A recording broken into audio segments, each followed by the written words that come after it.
ladies and gentlemen. I'd like to thank you all for attending the seminar here today. We are here today to listen to 4 key speakers. These key speakers will be representing 4 very important leaders of the sectors here in Bahrain. We'll be starting off with hospitality, moving on to telecommunications, banking and finance, and finally PR and events. We are here today to learn about these 4 career paths from the experience of some of the leaders in these industries and their own personal views. You may be unemployed and looking to start off your career, or you may be working and looking to shift to a new career path.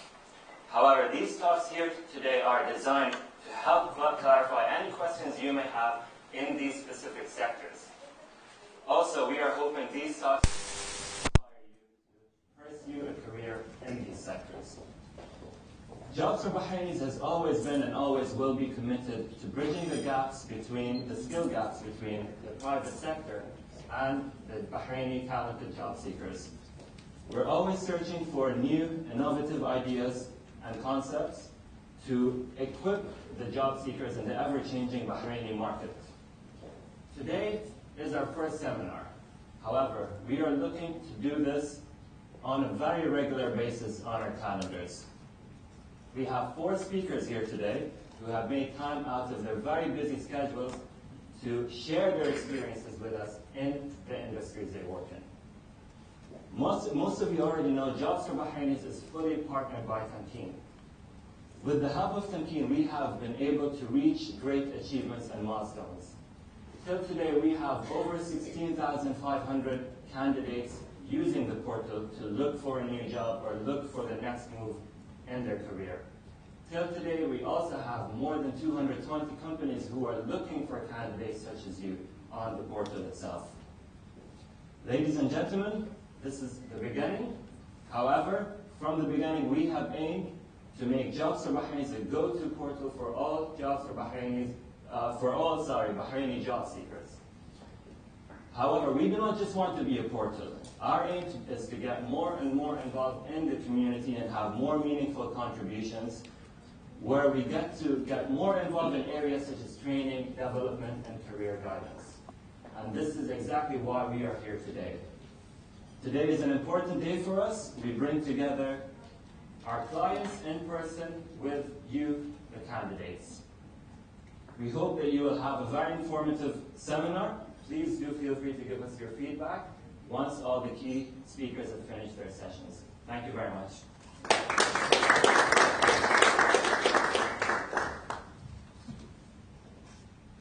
Yeah, I don't fit in this room, clearly. My name is Patrick Groot, or as most people in the Middle East call me, Patrick de Groot, because I've got one of those weird guttural Dutch names.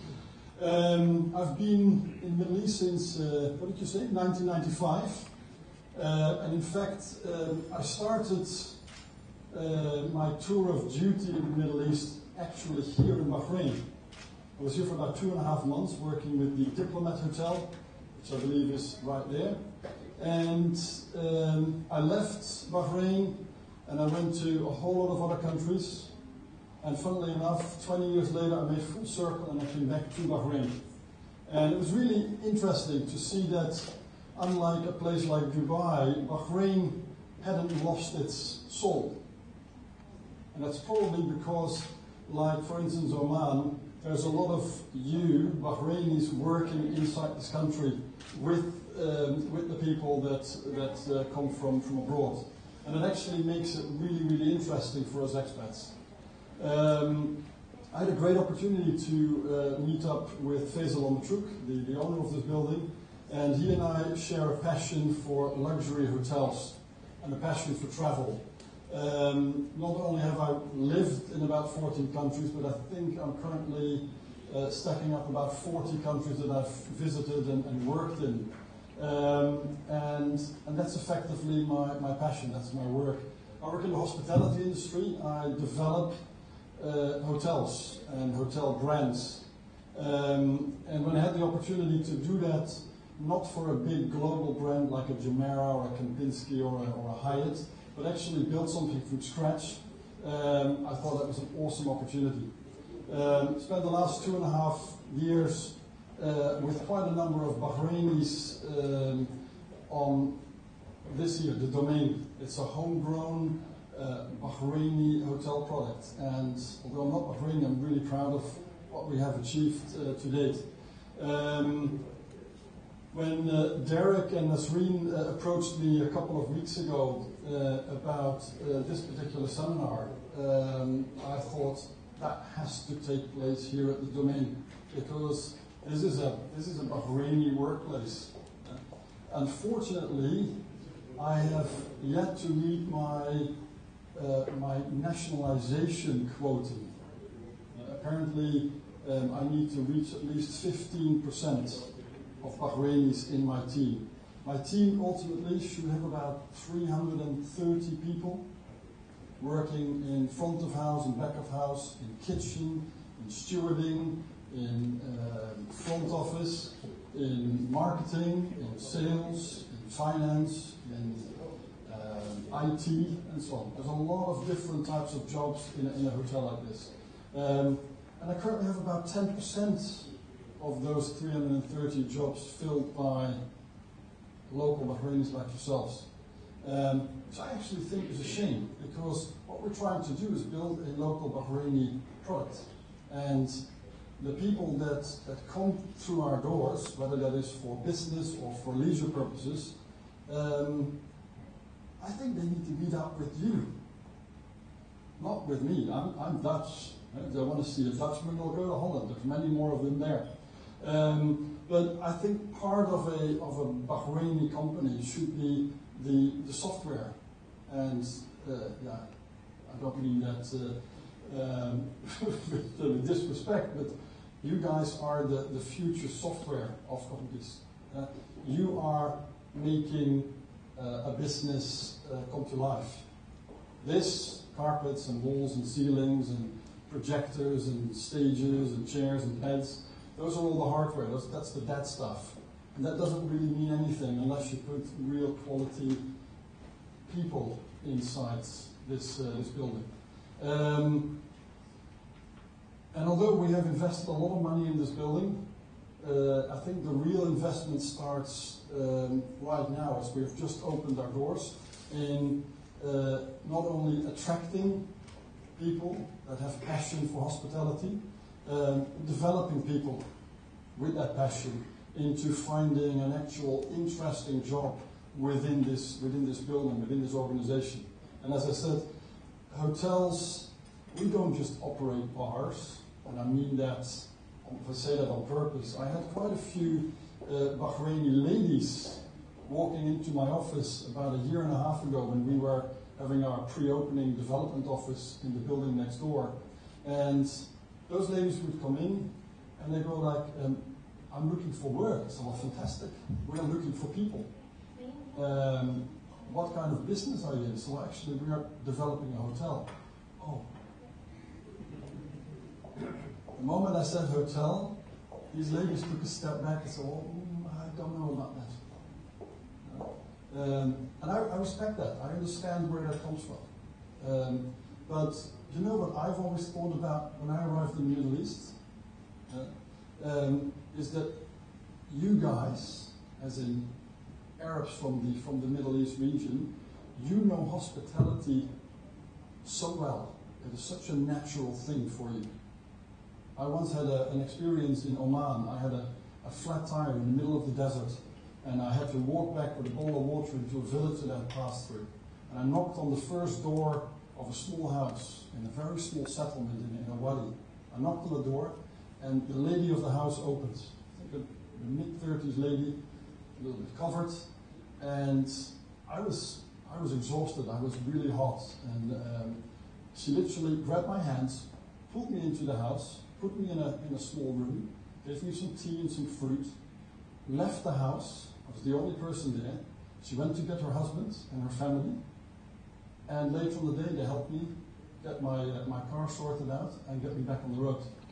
And I was like, how would that work if that had happened in Holland? And I was embarrassed with the answer. Yeah? I've married myself a young lady who grew up in Saudi Arabia and in Jordan, and I call the Middle East home, probably more than anything because of the way hospitality is delivered in everyday life by Arab families and by Arab people. And I think a local Bahraini hotel is a perfect opportunity to export that hospitality in the way you guys and girls do that. Yeah? Your hospitality is very warm and very, very captivating. It really gets people that have never been to the Middle East when they first arrive here, and they have an experience of Arab hospitality. They go like, wow, this is so much more welcoming. This is so much more rich. This is so much more generous. That's what you're known for around the world, crazily enough.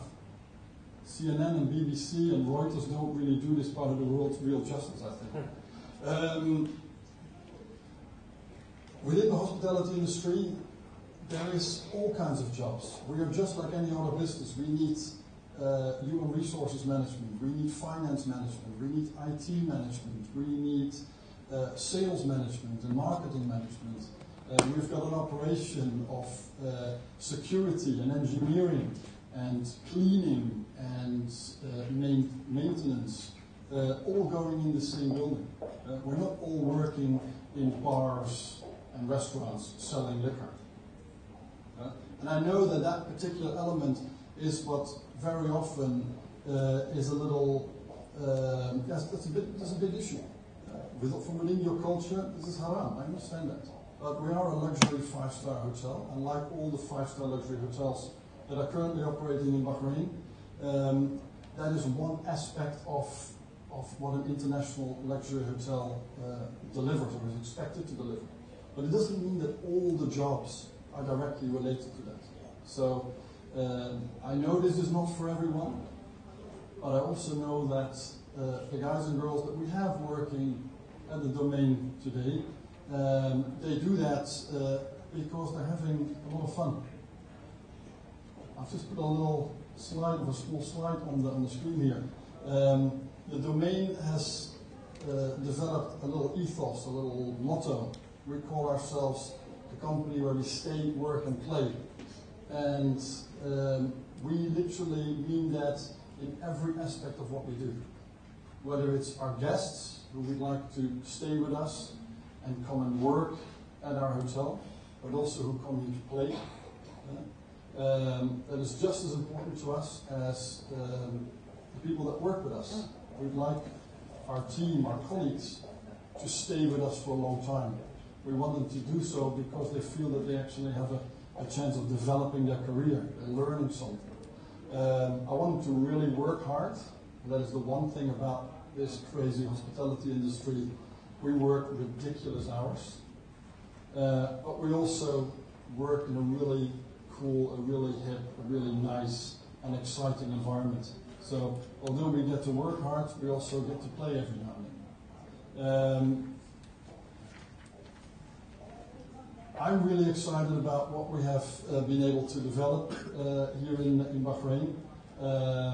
I know when talking to my colleagues in the industry who work all over the world, they are very excited about the domain brands, and they can really see this happening not just in Bahrain but also in locations further afield within the GCC, but also abroad outside of the Gulf.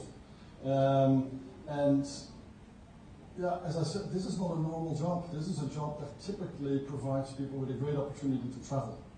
So if you, like me, like the nomadic existence and wouldn't mind at some point in time working abroad, maybe as nearby as Dubai, where there's lots and lots of hotels opening, and where we are certainly looking at the next location for the domain. But also in big cities like London or New York or Paris or Moscow or in Asia, hospitality might actually be a thing. It's not for everyone.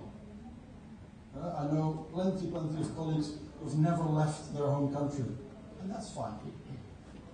I happen to enjoy it, and I think that this industry, more than any other industry, has given me the opportunity to meet new cultures, to work with people from all around the world in all kinds of different jobs. And that's where I would like to leave it. I hope that you open your mind to working in my industry, and by all means, through this organization, you'll know where to find us.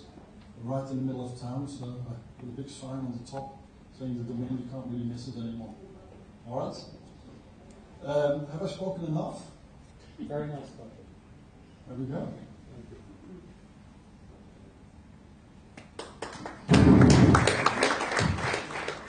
Smiling faces, Bahraini faces, looking at the future.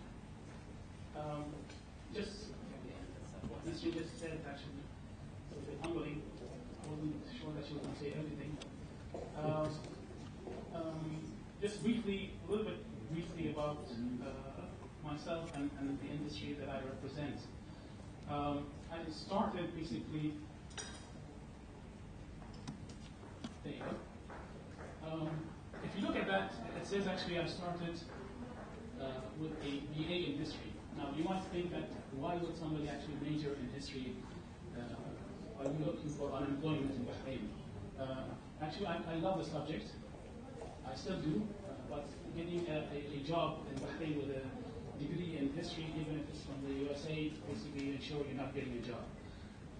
But something happened, I did get a job. Somebody looked beyond the degree, which is I'm hoping all of you here will be doing the same thing, inshallah.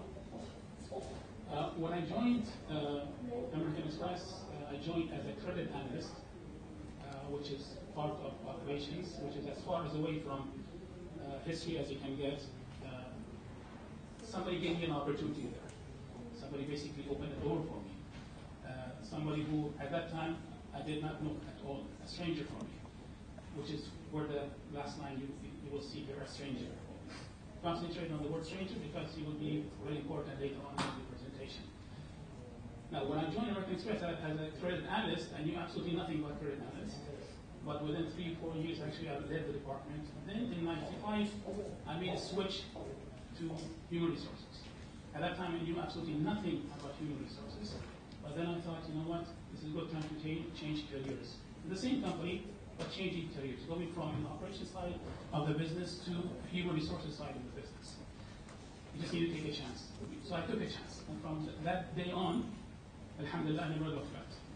Human resources is an amazing field to me. And alhamdulillah, the acronyms that Nasreen said, the FCRPD, FGTIB, these things, that if you join the human resources field, this is where you want to be, inshallah, which is a professional qualification. And we'll come to that, how important it is to all of your careers, if you want to have hope in the joining of the banking industry. I hope I have a magic formula for all of you to join the banking industry, but I don't. What I do is basically have some advice about how to get in there. For us at BNY Bank, we get lots and lots of CVs on a weekly basis, around 100. Although we don't advertise any positions. If you go to our website, there are no positions, vacancy. We have nothing. But we still get CVs, which is understood, which is fine. We encourage that. That's why we have an email there called careers@bnybank.com for everybody to send us their CVs, which we keep on file with us. And my point here is that most of the CVs, everybody is their own word. Most of the CVs that we get seem to be majoring in the same field, which is accounting and finance, banking and finance, IT, something related to IT. The concentration is on all three of these fields. Accounting and finance will get you in our accounting department. Accounting departments in the banks, there are 3, 4, maybe 5 people, and that's it. You don't need hundreds of them. If you major in banking and finance, that's fine. But we're looking for something which is a little bit different, which is something unique. And that's what I always make sure that I ask the people when they come for an interview, what makes you unique? What makes you stand out? What makes you different from all the hundreds that have studied banking and finance or accounting? What makes you stand out? If all of you have the same degree, if all of you have the same experience, if all of you went to the same university, So what makes you different from her? What makes you stand out? Have you done anything different? If all of you are similar, then we're in a tough choice to have to pick one of you. And this is where a unique comes into play. If you've done only your bachelor's degree and you think you have passed a mountain, I'm telling you right now, you have done nothing. You just took the first step only. And this is only a first step. It's not end of the world. A bachelor's degree will open the door for you, and that's it. What we need from everybody in this room to look at something called a professional qualification scheme. That means in every single industry, whether it's banking, whether it's whether it's legal, whatever it is, there's a professional qualifications. Now, when Nasreen introduced me, she said I had some degrees that said a fellow. Now, this is what you should be aiming for. That will take some time, but for every field, even accounting, even finance, there's a CFA that you can go for. In risk management, we have APRM, we have PRM, all professional degrees. And you don't need work experience to get these. What you need is a lot of hard work, a lot of study. That means your social life for the next year or two will basically be non-existent. That means city center will disappear for some time. Movies will disappear for some time. But after a year or two, you will have a degree that very little Bahrainis will have. أقول لكم معظم الأجانب عندهم هالديجريز. البحرينيين a little number of Bahrainis have it. A very few Bahrainis have these degrees. But we want the Bahrainis to compete. If you want to compete with a bachelor's degree, you can, but you will not win. أي صراحة. If you want to compete against the best with a professional degree. Whether it's finance, whether it's HR, whether it's risk, whatever it is. And look in the fields that very few people have, which is risk management, which is human resources, which is people that very little Bahrainis have these things. I want you to do these things. And not a bachelor's degree. Don't think of a master's degree. Master's is good, but when it comes to me, it adds nothing. Honestly, it adds nothing. So if you want to spend 8,000 dinars, 10,000 dinars, whatever the master's rate these days are, nobody from university here, okay. Don't do it. My honest opinion is, after 20 years of experience in human resources, it adds nothing. So don't even waste it. What adds to it is what it says, the professional qualification.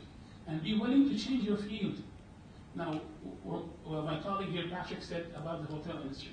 If you're looking at the banking industry and you get stuck in the banking industry, you apply everywhere, why not change? There's nothing wrong with the hotel industry. There's nothing wrong with the telecommunications industry. You can get a job in Bahrain if your concentration is on the only banking industry, khalas. I will not apply for anyone else, then you would be limiting yourself. Don't limit yourself. And if you major in history, but your job is in credit analysis, take it. I did. I didn't turn out bad. Change it. It's fine. Apply for a position even though you didn't major in that position. That still works. Apply for it. There's nothing wrong with it. Thank you. What's that? I didn't do that. What's that? NEC. What's going on here? Sorry, technical difficulty. Technical difficulties.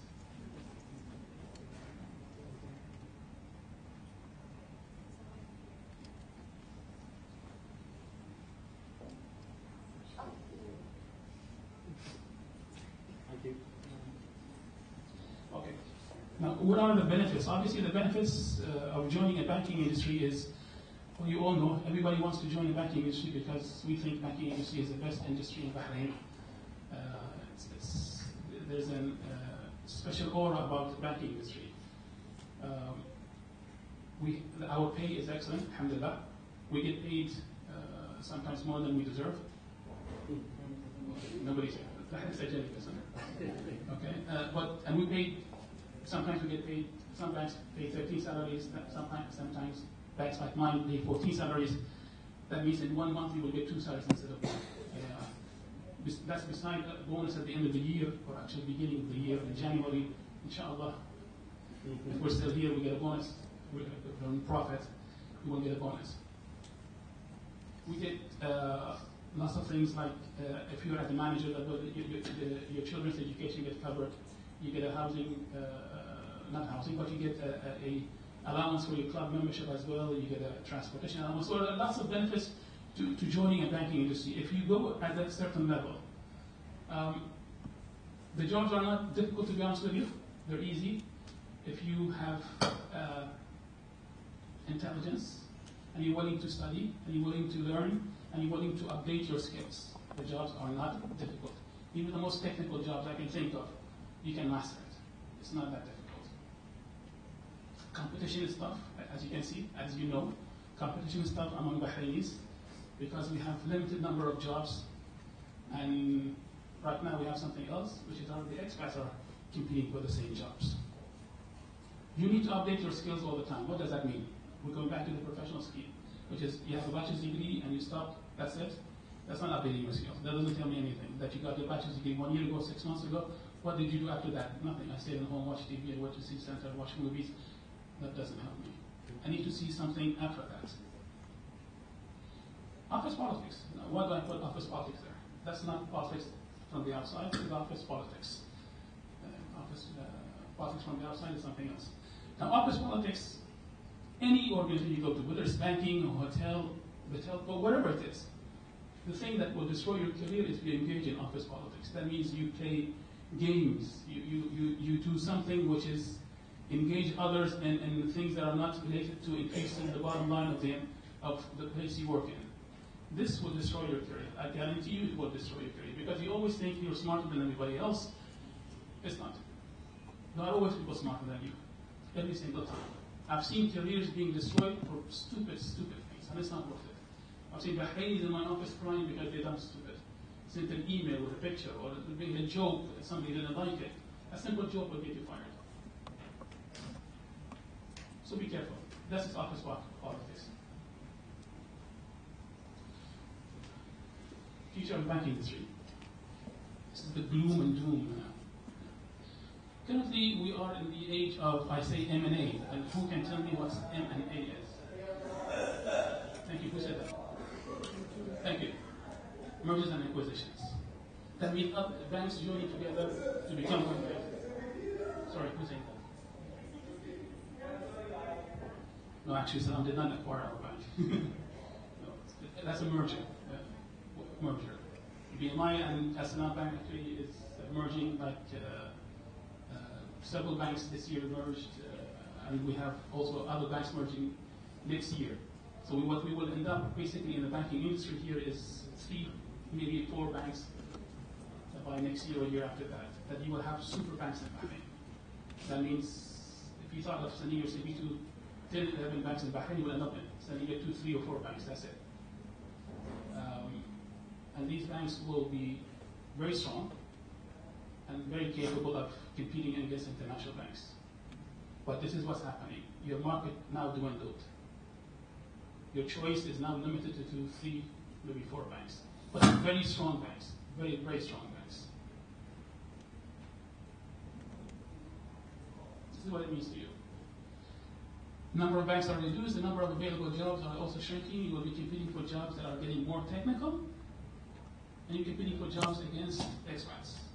As you know, the banking industry, we don't have any quotas set against us, so we can hire anybody we want. So if I want to hire a Bahraini, I'll make sure the Bahraini is better than the expat. I can tell you, the expat doesn't cost me more than the Bahraini. The Bahraini costs me more than the expat. And that's the truth. So you have to compete. Alhamdulillah, at BMI, we are 86% Bahrainis. The management team, the executive management team is almost 96% Bahrainis. So we made an effort at that. We made a serious effort to make sure all Bahrainis. I have not included an expat in 3 years, almost 3 years. All Bahrainis come on board, all Bahrainis. If I meet Bahraini and expat, same qualification, I go for Bahraini. If I meet an expat with a higher qualification than Bahraini, I have a difficult decision. I have a really difficult decision. We're running a business. It's not based on emotion, it's running a business. So you have to compete against expats. This is what you can do. How can you improve your odds, basically? At BMI Bank, we have something called the Summer Internship Program. We do it for a long time. Since I came on board, we increased it. This year, and I hope you saw it in the papers, we took 32 interns with us, summer interns. That means we took 32 from university directly, or they applied to us directly for 2 months, July and August. And these interns were given an opportunity to work in one of the departments. 32. You might think 32 is not a large number, but I guarantee you it's the largest number of any bank in Bahrain. The rest of the banks are taking 5, 6, 7, 8, 9, maybe 10. We're taking 32. And every year we're increasing it. Last year was 26. This year is 32. If next year I have more people applying, I'll take more. I don't mind going to the CEO and asking them to increase from 32 to 50. I don't mind asking for 100, right? I don't mind. All are Bahrainis, all from the university. The professional qualifications route. You must have this. You must have this. If you don't have this, you will not compete. You can compete with the lower jobs. You can compete with jobs that pay not that much. You know what? If you have a CFA, your salary will be 1,500. You have a bachelor's degree in the same job, you will get 300, 400 dinars, maybe, if you find that job. If you have PRM in risk management, I guarantee you 1,800 dinars. If you have not, you join the credit department, maybe 400 dinars. You can see the difference. At the lower level, you will be competing against everybody. If you have a CFA, or if you have a CIPD, which is my field, human resources, if you have a chartered fellow in human resources, in Bahrain there are only 3, I think. Three. Imagine that, 3 only in Bahrain. 2 females, 1 male. I'm the only one. I'm not the smartest person, but I do have it, because I know what's required. You must have these things, because when you have it, you can sit there across the table from me and think, I have something nobody else has. And I'm saying, exactly, you're right. You're absolutely right. You have something that nobody else has. Now, where are you? If you don't have, then you competing with a bachelor's degree, you have something that everybody else has. And this is where we come to. Never ever stop learning. You might think that I have, alhamdulillah, in the bachelor's class, that's it. In Jaz Alim. No. Jaz Alim, yes. The first step, yes. But now they take the second step, the third, the fourth. Continue developing yourself. Never, ever, ever stop learning. You do, you give up. Not only in your life, basically.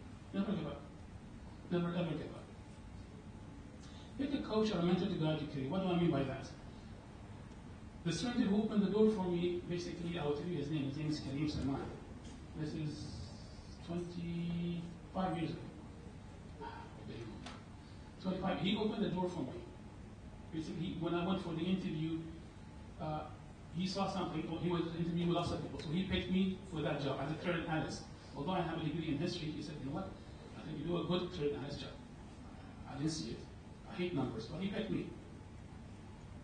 And we were in the same company, American Express, for about 10 years. Then he left, joined another company. When I joined BMI, we acquired a company called Diners Club Card. If you have it's a card, credit card called Diners Card. When we bought this franchise in Bahrain, he was the manager there. The same person who picked me 25 years ago, he was working there as a manager. So we picked him, and he became part of the BMI family. This is the guy who actually picked me and was a coach, he was a mentor, even then.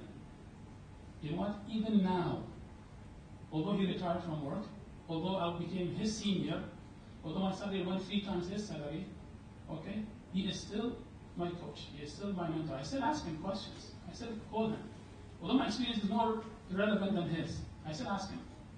Pick somebody like that. Pick somebody like Kareem and ask him questions. Doesn't have to be from your same industry. Doesn't have to be from the same place. Just pick somebody that can guide your career, asking questions about your future. Now, I think Nasir said something about job for Bahrainis actually doing something like coaching or career or something, I don't know, something like that. He said something. I would like actually jobs for Bahrainis actually to take that initiative as well, to maybe create something that actually would guide the careers, coaching them and mentoring them. Again, lots of work.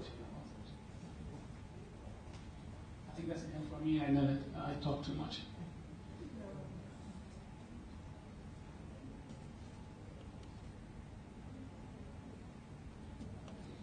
One final point regarding the CVs that I get. Your CV has to be exciting, it has to be unique. I can guarantee you when you send a CV, if I get a CV, it takes me only a few seconds to go through it. If there's nothing that stands out, it's gone. If somebody tells you they take half an hour to go through a CV, it's not even 5 minutes, not even 1 minute. It takes me seconds to go through it. So I've been doing this for a long time, so I know the CV, what I'm looking for exactly. It's speed reading, I know what I want. So make sure your CV has everything in it. Don't make it 10 pages, page and a half, maybe 2 pages, that's it. Don't go over it. Inshallah, you've been working for whatever. Inshallah, اخترعت شيء بعد. Don't make it more than 2 pages. Okay? Make your CV interesting, make it unique, make it stand out. Make yourself unique. Never stop learning. Okay? Final. This is getting dark. This is my contact details, if anybody's interested. That's my telephone there. I don't mind anybody coming to my office, sitting for, you want me to ask questions, whatever it is, that's why I put it here. By all means, do it. I don't want going through Nasreen or Derek. Derek is too much to be the CEO, so nobody goes there. So Nasreen will be helpful and you can guide us there. I don't mind it. Also, when you're mentioning CVs, 50% of the CVs we get from the young Bahrainis have mistakes in the spelling. Thank you. And you can't say English is not like the first language. We have spell check. Exactly. So this is one thing that people will ignore you immediately when it's very important that you get to. Listen to him. This is Telecommunications. This is the premier recruitment agency in the GCC. If they get a spell check, if they did, what do you think I do if I get a spell check? Very simple words. I'm not talking technical words. Simple words are misspelled. So take your time. This basically you're telling somebody about your life, that you're asking them to take you for a position. So don't take 1 minute doing a CV. Take 1 hour, take 2 hours, use everything. Now the social media, everything is available. And be careful what you put on the social media as well, since we're talking about social media. Twitter, Instagram, Facebook, whatever it is. When I recruit, I Google. I Google everything. So if I see something that doesn't fit the culture that BMI is, I will not recruit. I don't care who's your father, your uncle, whoever wants to call me and say, I don't care. Don't get involved in something that you cannot defend later on. Don't put something on Twitter or Facebook or Instagram that you cannot defend later on. I, as an employee, when I look at it, I don't like that. Okay? I'm done. Thank you very much.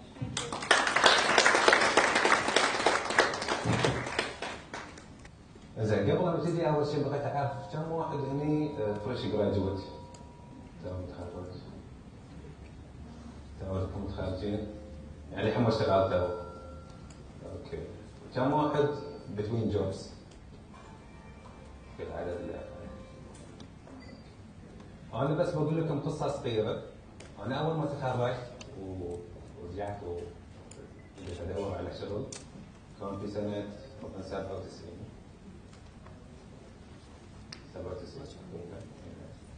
ف took me about 6 months لما حصلت على شغل. المرة الثانية هذا كنت fresh graduate. المرة الثانية كانت في 2009 I was between jobs.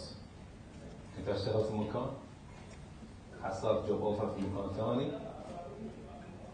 لسوء الحظ انطلعت أقول joined the other company. CEO مالهم اللي سوى لي المقابلة وأعطاني الأوفر اختفى. I spent another 6 months looking for a job. اللي تعلمته من التو اكسبيرينسز شيء واحد ثابت يعني ان في ناس وايد تكذب. وعود ان شاء الله خلي السي في مصر خاطرك كله طيب وما شابه زين يعطونك الهاي اكسبكتيشن. بعدين انا الواحد يمكن تصير في بعض المواقف يحس شوي نوع من الصدمه او الاحباط او ما شاء الله. الشيء الثاني اللي تعلمته انه المفروض الشيء ما يخلي الواحد انه يوقف او انه ما يجتهد او انه يفقد الامل والامور هذه كلها. فانا ابتديت بالقصه ما بين احطتكم يعني، بس بغيت اقول ان هذه الحاله زين مو ان هي خاصه على الفئه الموجوده اليوم او خاصه بان، لا هو هذه واقع اللي هو سوق العمل. سنه عن سنه الكومبيتيشن يزيد، عدد الخريجين يزيد، والناس ما شاء الله اليوم يعني تعلم ومطالعه، الاغلبيه عندهم جود جريدز زين. فيبقى لما تروح تقدم على وظيفه شنو اللي يميزك عن غيرك؟ وشنو المجالات اللي انت ممكن ان انت تشتغل فيها زين، او ان يو تيك ذا ريسك وتشتغل فيها، لانه مو بشرط ان انت تبتدي بالمكان اللي انت راسمه في مخك. زين كلنا ايام ما كنا ندرس في الجامعه وما شابه يكون عندنا حلم معين او ان وظيفه في مخنا هي الوظيفه المثاليه. زين مثلا كنت خاطر اوصل لاعب كره مشهور بس ما كان عندي المهاره يعني. زين يمكن واحد يقول انا بصير بانكر زين بس الظروف تخدمه. فلازم you have to start somewhere يعني هذا اول شيء خليه في البال.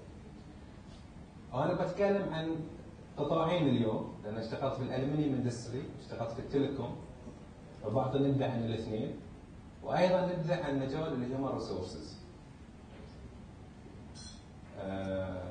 اول ما ابتديت اشتغل كان مجال الهيومن ريسورسز، اول ستارت من ذاك بعدين بتكلم عن القطاعين والفرق بينهم. مجال الهيومن ريسورسز في التسعينات ما كان يعني مجال خلينا نقول مشهور او بوبولار او انه هو مثلا انه شيء ترندي انه الواحد يشتغل فيه. كان في التسعينات معظم الناس تبي تشتغل وين؟ في البانكينج سيكتور. خاصة البنك البنوك تدفع زين، فيها بونس، فيها ما شابه. زين الهيومن ريسورسز ما كانت يسمونها بيرسونال في الوقت ما كان شيء اللي هو محبوب. معظم الشركات كانت اذا عندهم شخص مثلا زايد في الاي تي يلا خلينا نودي له شهر. شخص مثلا ها بتقاعد يا باقي له سنه ودي له شهر. زين فكان ما كان في فكره ان الهيومن ريسورسز. فكنت انا في الفتره خياري الاول اللي هو اشتغل في البانكينج سيكتور نفس الملاك الباقيين. زين قدمت كذا مكان ما وصل لي نصيب، فقلت انا بدل ما اقعد كذي خل اشتغل او ابتدي اشتغل في اجرى فرصه احصلها، كانت اللي هي في التريننج ديبارتمنت في شركه الفا. يوم بديت الشغله حسيت ان انا ميولي الكومبتنسيز اللي عندي، شخصيتي، ماي كابابيلتيز تناسب الشغله اللي انا هذه اشتغلتها. فكانت ذاك الوقت في بالي انه هو شيء معقد، بالعكس I got very interested in it. بديت اخذ تخصصات في مجال الهيومن ريسورسز مانجمنت اند ديفلوبمنت. مع بدايه اللي هو سنه 2000 وشيء زين بدات الناس تهتم اكثر في الهيومن ريسورسز، بدات تهتم اكثر في البيبل سايد، وهذه كان لعده اسباب. اول شيء كان من سنه 2002 زين بعد اللي هو الدستور وما شابه صار في انفتاح في البلد، صار في قانون النقابات زين صار العمال لهم صوت زين. الشركات حست لا تمام نحن نحتاج حق ناس متخصصين زين يركزون على جانب اللي هو البيبل سايد اوف البزنس. ايضا زين بدات الشركات تعرف نتعاون على اساس ان احنا تكون عندنا الانتاجيه اكبر ونكون more efficient زين we have to work on our people. وشلون you work on your people? You have to improve their performance, you have to improve their morale, you have to improve their motivation. هذه كلها HR side of it. زين على سبيل المثال بدات الشركات تسوي اللي هو employee survey، اول ما كان في شيء اسمه employee survey. بدات الناس تسوي leadership programs تطوير حق الموظفين، قبل ما كان في. بدات تصير في interaction اكثر بين صاحب العمل وبين الموظف، سابق ما كان موجود. شنو صار التحدي؟ صار التحدي ان انت تحتاج الحين حق عدد اكبر من المتخصصين في مجال الموارد البشريه. فلما رحنا نروح السوق وندور ناس متخصصين في المجال ما حصلنا. قليل من البحرينيين اللي يقول انا والله بتخصص في مجال الموارد البشريه. من فيكم هو دارس في الجامعه قال بتخصص في الموارد البشريه؟ انا شخصي من بغى يتخصص في الفاينانس؟ اكثر. انجينيرنج الاغلبيه الانجينيرنج. زين؟ فلحد اليوم عندنا هذا التحدي، مو محصلين ناس عندهم تخصص كافي في مجال اللي هو الهيومن ريسورسز. ولما نتكلم عن الهيومن ريسورسز في عده تخصصات. على سبيل المثال زين غير الدراسه الاكاديميه الحين في عن طريق تمكين في تقدم كورسات متخصصه مثلا كسي اي بي دي تكون سيرتيفايد ان بيرسونال براكتس. في كورسات متخصصه يو بيكم اسيسر يو بيكم ترينر. زين بس للحين عندنا الخريجين للحين ما اكتشفوا بالمجال اللي هو مجال الموارد البشريه. على سبيل المثال احنا اليوم نجيب ترينرز كشركات، ترينرز متخصص يقول سيرتيفايد تبيع ترينر زين عن طريق شركه اختصاصيه وما شابه. وي باي ا لوت اوف ماني فور ذم. زين وهذا الشخص مو متخصص في التليكوم، مو متخصص في مثلا المانجمنت، مو متخصص في الليدرشيب، بس متخصص في انه هو يقدر ينقل لك المعلومه. زين هو سبيشلايزد ان ذيس فيلد. وقليل ان نحصل احنا بحرينيين معنا ان تو ريتش ذات ليفل از نوت ديفيكولت. بس قليل نحصل بحرينيين انهم تخصصات في المجال.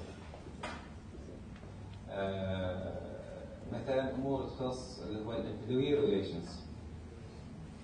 ايضا قليل في البحرين نحصل ناس متخصصين في العلاقات الماليه، قانون العمل، العلاقات النقابيه وما شابه.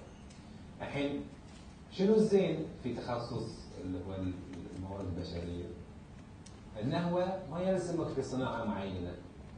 اذا انت متخصص في مجال الموارد البشريه تقدر تشتغل في الصناعه، تقدر تشتغل في الافيشن، تقدر تشتغل في الفاينانس، تقدر تشتغل في الحكومه. زين لان هذا المجال مطلوب. ولكن على اساس انك تتخصص في المجال زين تحتاج يكون عندك نوع اللي هو الرود ماب.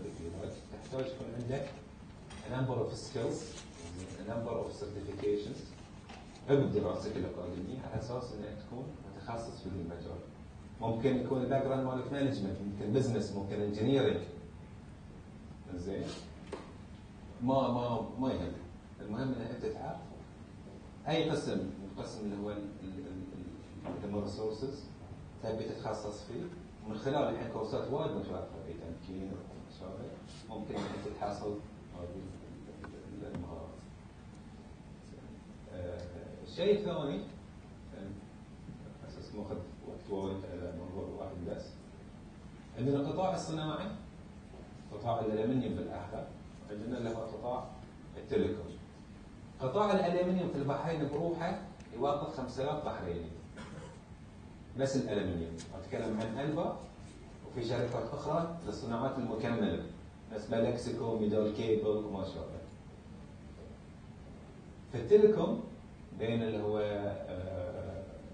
باتلكو، زين، فيفا وشركات الاتصالات الاخرى we have another 3,000 or 4,000 زين Bahraini's employed in that field. فمن الاثنين عندك 10,000 موظف بحريني بين هذيل القطاعين. القطاع الصناعي نقول نتكلم عن شركة ألبا. شنو التخصصات المطلوبة في القطاع؟ طبعا في عندنا الانجينيرنج، زين، عندنا الفاينانس، عندنا الاتش ار، عندنا كل التخصصات، بس الاغلبيه او الشريحه الكبرى اللي هي التكنيكال والانجينيرنج اللي هو ميكانيكال، الكترونكس، اوتو، الكتريكال وما شابه. ايضا التخصصات الثانيه اللي هو خلينا نسميها سبورت، اللي هو الهيومن ريسورسز، بيرتشيسنج، فاينانس، سيرفيسز، جنرال مانجمنت، اكاونتنج وما شابه. خلال لو خبرتي في مجال التوظيف في القطاعين، يعني اي انترفيوت ما يقارب يمكن من 6,000 أو 7,000 شخص throughout the years. يعني participated in يمكن توظيف ما يقارب ال1000 شخص. دائما لما نقعد في الانترفيو ونشوف الاشخاص اللي جايين في اشياء اساسيه احنا نشوفها على اساس ان احنا نسوي سelection. طبعا بعد الانيشال سكريننج اللي تحصلهم اغلبيتهم عندهم التخصص المطلوب وعندهم الجريد المطلوب. فشنو اللي يميز الواحد عن الثاني؟ اول شيء من وقت اللي تخرج لليوم المقابله ايش سوى في وقته؟ بلاي ستيشن ودواره ولا شارك سوى كوميونيتي سيرفيس، راح خذ كورسات يطور نفسه، راح مكان تدرب حتى لما حصل شيء في المقابل. زين هذا يراوي ان الشخص زين عنده الانرجي المطلوبه. الشيء الثاني كنت اتكلم مع شباب في البريك وراح بدينا ناخذ كورسات توست ماستر اللي هو بابليك سبيكينج. في اشخاص للاسف عنده كل مقومات النجاح، عنده الكابابيلتيز المطلوبه، عنده المهارات المطلوبه. من يدخل انترفيو ويشوف ناس قاعدين يكدوا له. شو اسمه؟ ويطلع صوت. ليش قاعد مع الوظيفه؟ اشرب ماي، الماي ينكتب.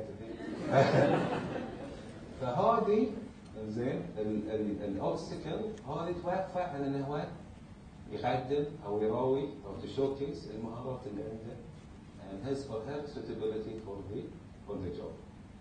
زين ففي انت قبل توصل حق الانترفيو تعرف ان انت يوم من الايام بينادون لك حق الانترفيو تهيئ نفسك. زين وفي طرق كثيره، في كورسات متوفره، في ناس يقدر تسالهم ما شاء الله. يعني ساعات الواحد يقدم حق مكان واذا نادوه حق الانترفيو يقول يعني نادوني انا مو متوقع. بس لازم تهيئ نفسك. على سبيل المثال الحين يعني اي شركه تقدم له زين في عندهم الويب سايت مهم. على الاقل خلينا نبدا عن الشركه. شنو ذا فاليوز زين من الاشخاص المهمين في الشركه ما شاء الله. الشيء الثاني you have to have high energy. زين تدخل انه يكون عندك انرجي. ما تكون تخرع وايد ولا تكون بعد very passive. You have to find that balance. And then you زين you radiate a positive energy. يكون عندك ثقة لما تتكلم. فهذا هو الشيء. طبعا الشيء الثالث ان في you have to show your readiness انك تقوم باي عمل يطلب منك. زين ساعات واحد يجي في الانترفيو كل الاسئله يجاوب عليها صح.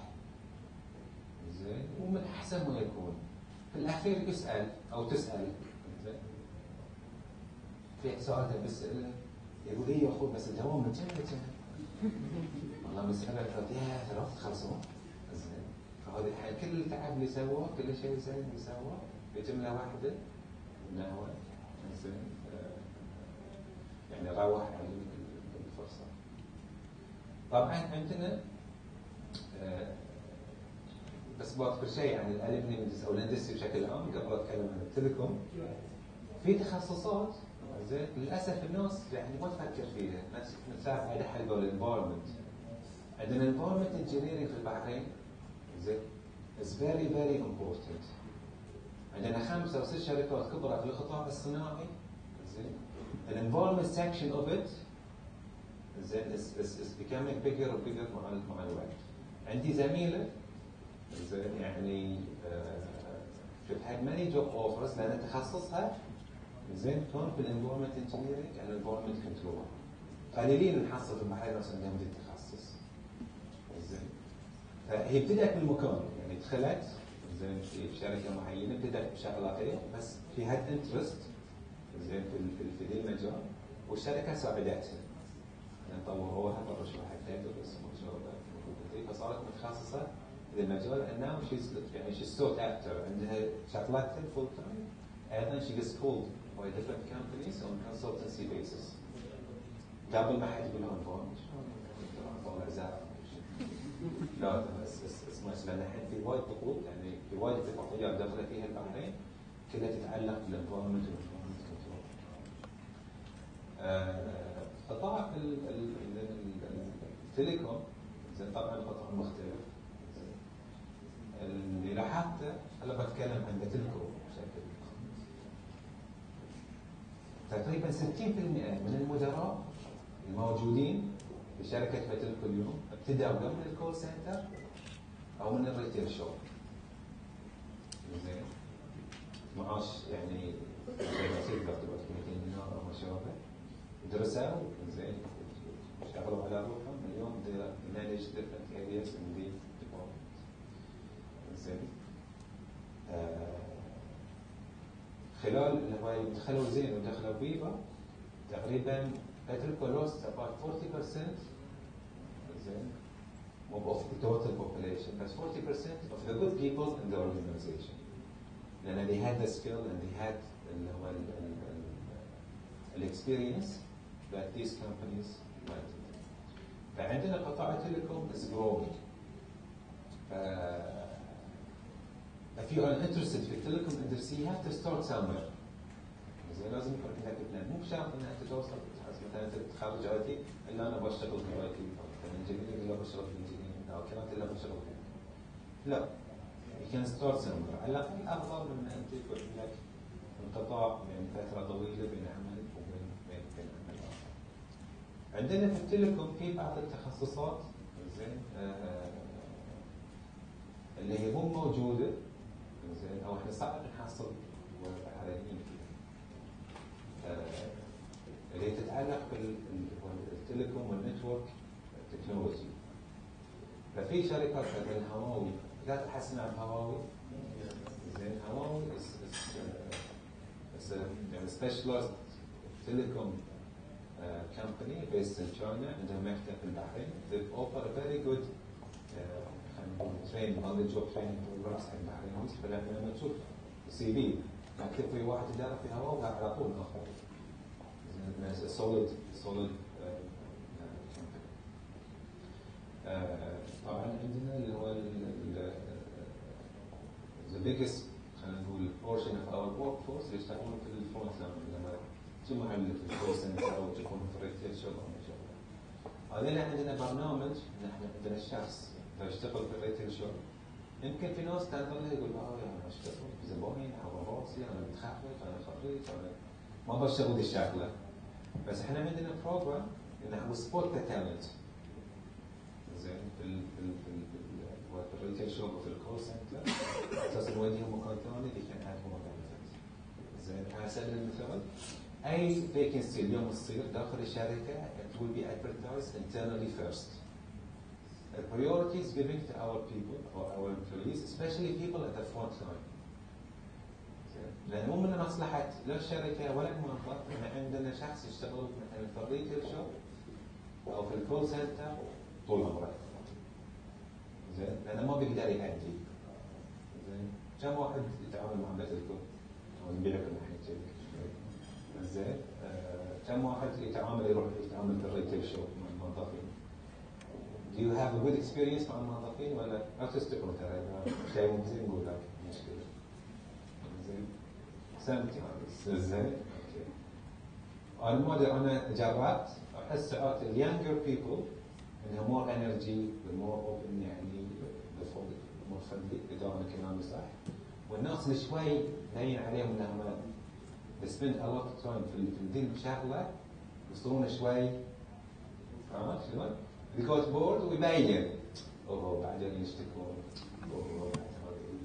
بس ما ادري ولا فاحنا مو مصلحتنا الشخص يتم وايد في الاول بلان الحين ان عندنا موظف يخرج او عنده دبلومه يشتغل في الريتيل شوب 3-4 سنوات عنده اكسبيرينس حلو. اذا هو زين نودي مكان ثاني، اذا هو شخص مو زين يطلع برا الشركه. فالقصد هني ان المسج اللي بوصله ان ترى sometimes you have to start somewhere. مثلا انا قلت لكم ان I had to يعني كان عندي فترة 6 أشهر between jobs. زين أول 2-3 كنت شوي عنيد، أو بشغلة لازم تكون أحسن من شغلتي القبلية. أقول بشهر الثالث خقيت شوي. قلت له شكلي ما بيشتغل. شغلة الشهر الخامس اللي لا بس أي شيء أنا دخل. فeventually I joined the other company, I joined BATELCO at a job that was lower than شغلتي السابقة. بس بدل ما أفكر في هالأمور my focus was زين ان to perform زين well the job that I have now. وإذا هي الشركة زينة things will take care of themselves يعني for themselves يعني في الأخير الواحد بيحصل فرصته. This was 4 years ago. الحين أنا في وضع أفضل من الوضع اللي أنا كنت فيه. زين في شغلتي السابقة. زين مو لأنه يعني it's not only because I perform well, it's because the company has a system that allows for people who perform well to progress in their career. ففي شركات معينة sometimes when you apply for the job it's not only about المعاش. هل هالشركة عندها برامج تطوير؟ هل فيها ترقيات؟ يعني أنت ممكن تدخل اليوم في شركة ب$500 الراتب بس عقب 5 سنوات بيوصل راتبك يعطيك 500. ممكن اليوم تدخل شركة راتبك يعطونك $700 عقب 5 سنوات تلحق $700. ممكن شركة ترشد كورسات زين معينة أو تشتغل على تطوير الموظفين. شركات أخرى لا يكرهونك بس ما في أي مجال للتطوير. أنا كنت أخذت أكثر من وقتي محدد أعتقد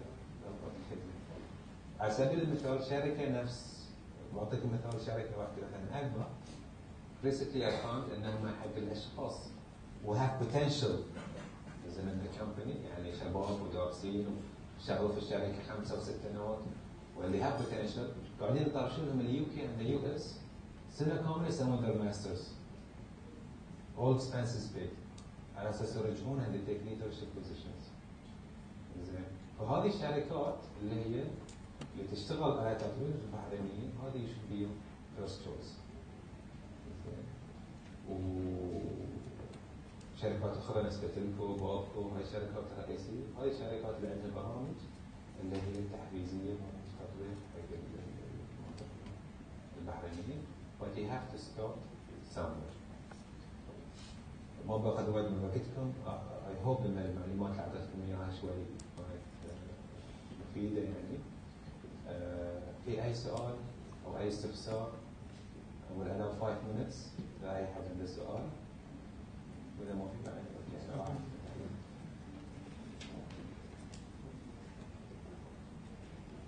أوكي. ما حد؟ سؤال واحد؟ لا. أوكي يا جماعة مشكورين على حسن الضيافة. ما قصرتوا. في شيء هنا ولا؟ مشكورين شكرا جزيلا.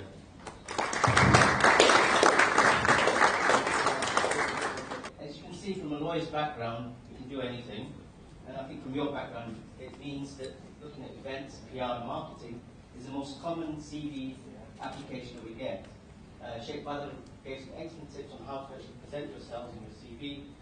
You have our Jobs for Bahrain's team, and our connections, he will also advise you how to fix your CV. On my desk arrives at least every week 20 or 30 CVs of people who are looking to do events, marketing and PR.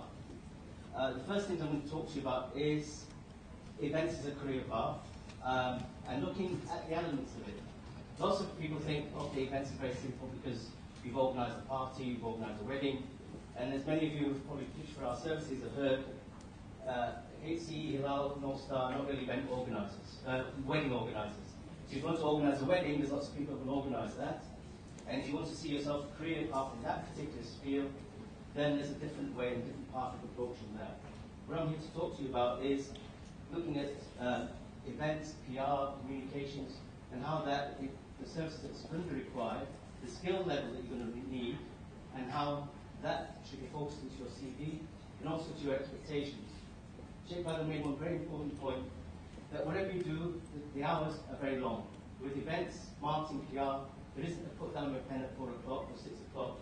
Those youngsters who are working for me at the moment will tell you they work Fridays, Saturdays, because you have to work for an international audience, you work until 8, 9, 10 o'clock. So it's a very, very flexible working career. So once you decide upon this, be prepared for long hours and long hours.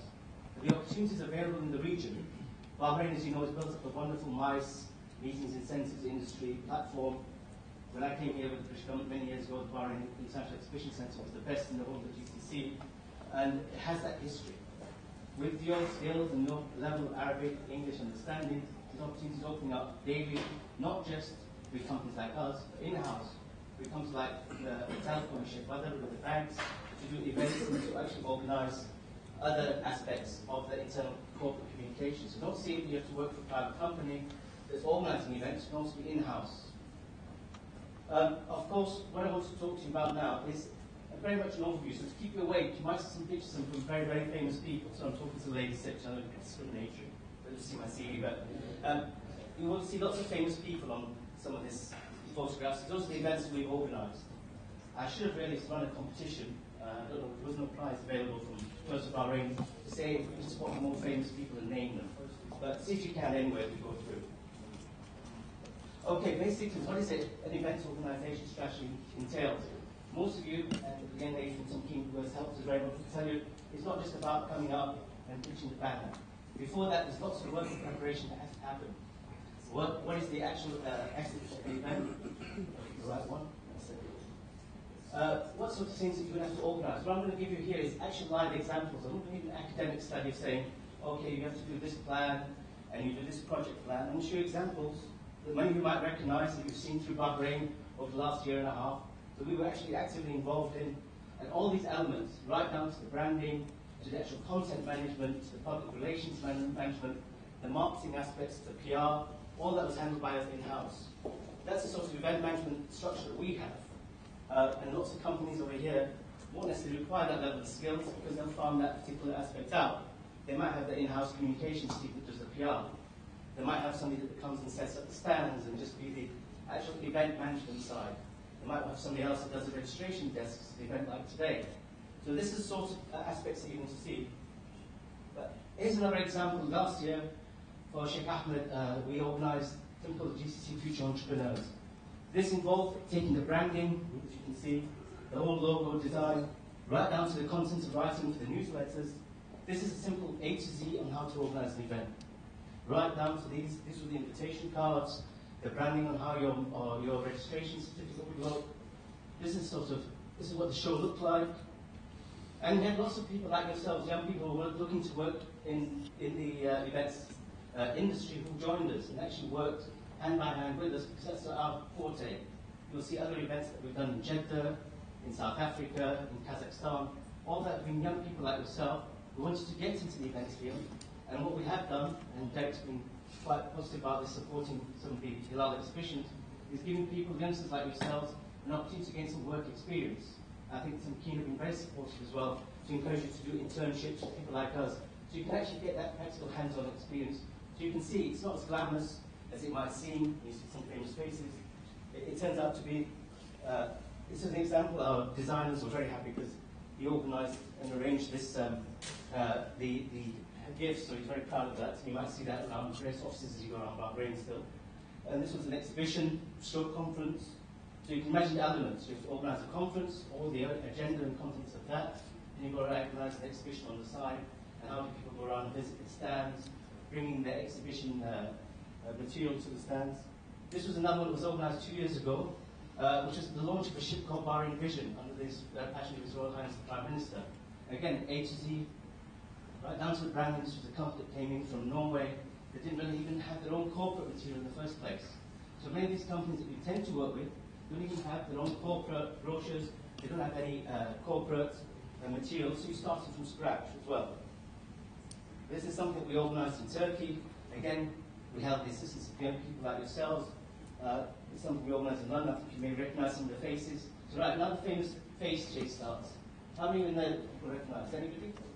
1, 2, 3. Who do you recognise in that? Well done. That's one. This chap here is Turkish Foreign Minister. This lady down there is the daughter of the President of Kazakhstan. I didn't expect you to get those two. I think you recognise somebody else who was a great fan of ours when he was the ambassador in London. Anybody recognise anybody else there?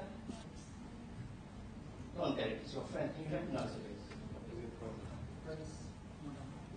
There's Prince Andrew in the centre there. So this is sort of something we organised for the GOP, the Bahrain Maritime Week. What did that involve? So also you're looking at events and PRs. Okay, I'm going to organise this event. What that required was for actually us to write that leaflet. So the contents that we knew as students were coming in for Bahrain Maritime Week, you'd expect somebody's going to hand you a leaflet. What is the event about? So part of your skill level, that's going to be about copywriting, drafting, looking what other elements it's going to be required. So this is a quick overview about any event that you're going to organise. So these are skill levels. I hope I haven't really frightened you off, but when you're looking at drafting your CVs, you have to look at, do you have these skills? If you're sending them to me, as an event organizer, as an exhibition organizer, have you got any experience level to that? Or more importantly, are you showing any particular leaning towards any of the skills that I'm going to look for? This is a very crucial thing, and I think the jobs of Bahrain's team and Gulf Connection will help you to make sure your CV actually matches the requirements of the job that you're looking at. So this is the sort of stuff that you're going to have to take on board. A to Z guide, an idiot's guide. You're going to have to look about implementing the event strategy, direct marketing, use of social media, which of course most of you study about. Again, the PR elements you're going to require, the event scripting, like today. You know, the screen's done a wonderful job, it's all been well scripted and looks a very professional event. But that doesn't come by accident. It comes because there's planning, more planning, and more planning. So all these elements, for somebody, as a person who's very disorganized, when it comes to event organizing and you're doing something else, you need to be extremely well organized. You have to anticipate what's the worst case scenario. A speed falls in. What is the backup plan? If somebody's running late. All these elements you've got to think about to go into these particular elements of event organizing. Again, as I said to you, reiterate, you're organizing a wedding, organizing a party, a corporate dinner, the levels of your anticipation levels are going to be less than compared to organizing some quite major international forum. Just so that you can see this branding is a quick advert for next year. As you can see, this is one of our, supported by Tom Keane, of course. But these are the 3 exhibitions. So we have 3 exhibitions running in May, so we have a challenge on that. So creatively, we have to organize how we're actually going to market this. So this is, again, how do you actually go about to get the message across to the customer? These are, again, very important skills. This is, by example, you'll see these logos. Sorry, go back. It was a bit of a plug for our future events, sorry. But, again, all the elements of any event organizing that we're talking about, any career in PR and marketing, requires one, interpersonal skills. You've got to be able to also, more importantly, be good listeners. Very often we've sat in meetings where somebody else, and I'm sure we've all been there, they've actually talked at us. Your PR company is supposed to be the one that listens and actually analyzes what you require and gives you that particular feedback. The other aspect is also the level of the planning, the detail of the planning. There's 2 elements. In some cases, to feed the client, if it's something like BATELCO, they have the internal requirements. They want to know that all the aspects of the event are really well planned. You as an event will say, well, okay, don't worry, the flowers will arrive. But they want to know what time they're going to arrive. What time is the stage going to be set up? So all these elements of planning, when you're sitting down doing a career, looking at event management, PR and marketing, these are very essential skills that you sit there and actually plan each aspect out and understand what is the client wants. But the biggest problem that people face without that is they forget it's the relationship with the client.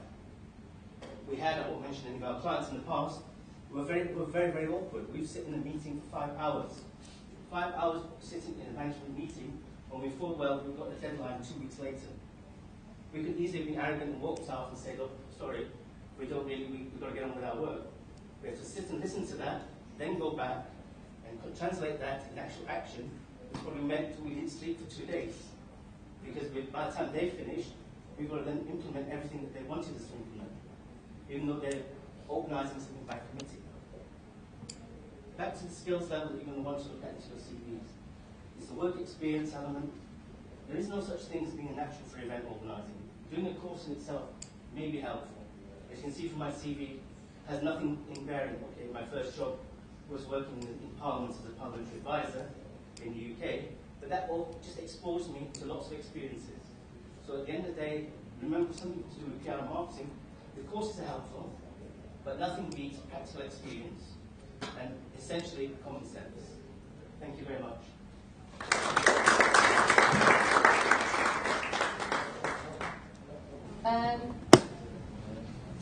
I've studied politics, and I was wondering if anyone has any tips for me to show what transferable skills I've got, because I'm finding it difficult to show people like I've done politics, but that's not like in Bahrain. A lot of people expect you to work and kind of like, what are you going to do with that degree? Or do you want to be a politician? Do you want to work in politics? Or? No, I want to. I mean, I've just done it as a like I've got a lot of skills out of my degree, and I'm trying to show.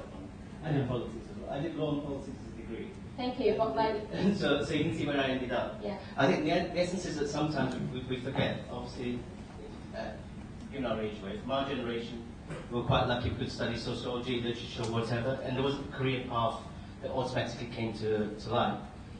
This day and day, with the competitive world that we live in, people say unless you're doing business studies, or you're doing something that's commercially driven, or accountancy and lawyers, etc. The UK, there's too many lawyers and too many accountants and too many doctors anyway. So I think just doing a career path degree doesn't necessarily help. We're talking about the transferable skills. The experiences is where you have to show. You yourself to decide what career path that you want to look for. If it's going to be PR marketing, because politics itself, you have to part of that. You know, some people, friends of mine have done law, have ended up going and doing nursing, believe it or not. So you can never get tied in by a degree. It's really what you want to do in yourself, because sometimes we do our degrees with respect to keep our parents happy. Truth be told. So really what you need to do is look at where you want to go. If it's going to be events, marketing, PR, what you do have at your disposal is some general knowledge, an ability to research, an ability to articulate your arguments. So that's what everybody learns in a degree. And then when you transfer those skills into a career path. So if your career path is marketing, it's public relations, or it could be something completely off the wall, right? So it doesn't really, don't get tied down by the degree. That's my honest answer. Yeah, I would say to you that most jobs come down to sales, actually. And in Bahrain, when I came here first, it was a dirty word. Sometimes I would speak to people and say, our business is recruitment. So I have graduates from all different disciplines. I say, look, our main skill set is sales. And they say, well, that's a low-down job. You know, I don't want to do sales. I want to do marketing. I want to do PR. I want to do this.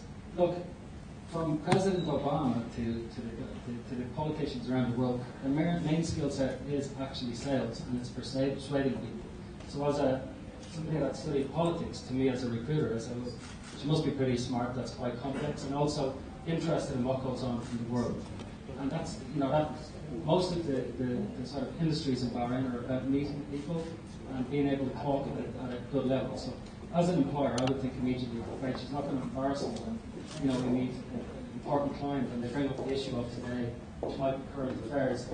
And some young people, especially if I'm from Ireland, Irish and English young people in their 20s are more interested all the time in the X Factor or what they're going to wear tomorrow rather than politics. And I think the great thing about this part of the world is people are generally interested in politics, maybe because of everything that's going on around us. And I think it's great. Just listening in today on everybody, I'm thinking if I was in your shoes and I was a young job seeker, what would I do to differentiate myself? Because qualifications are one thing, but they're not everything, okay? Lots of people have qualifications. How do I make myself different? What I would do is I would write to some employers and say, how about you give me a job? I'm going to work really hard, I'll work weekends, and I don't want any money. Give me a job for a month. After a month, if you think I was worth it, at the end of the month, you can pay me down.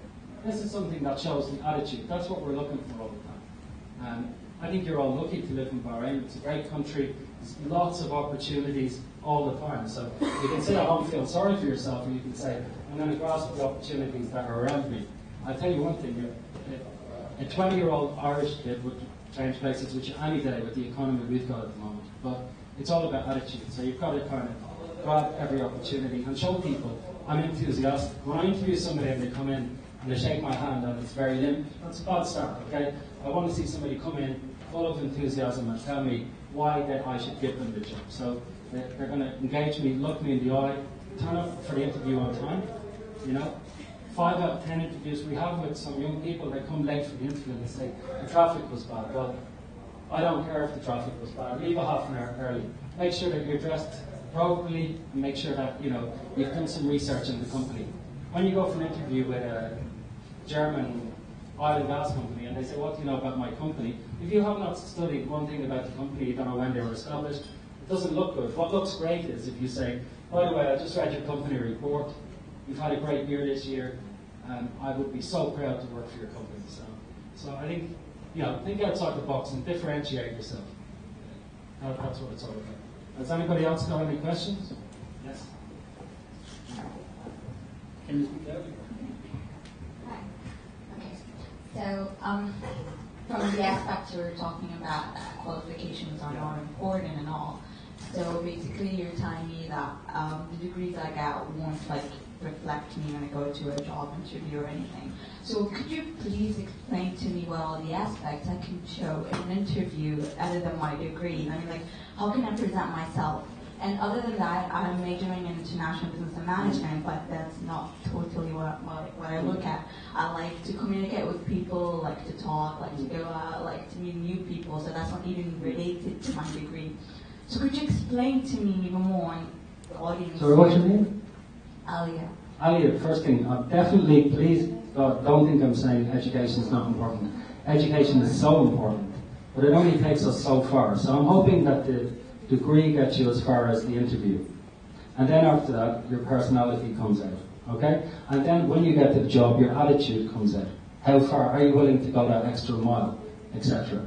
So, you know, I think sitting here, the fact that you're the second person to ask us a question today would say to me, if I was a prospective employer, first of all, you're obviously enthusiastic and you want to learn and you want to see how you can better yourself. We have to continuously, as Mohamed Bushehri said today, upgrade our education, especially professional skills related to our industry. But, you know, what I'm saying is, it's not everything. Education is not everything. I think probably attitude is more important, okay? Because once you get in and you're doing the job, you'll learn how to do the job. It's then about how badly do you want it, you know? And I don't speak very great Arabic, but I picked up a little bit from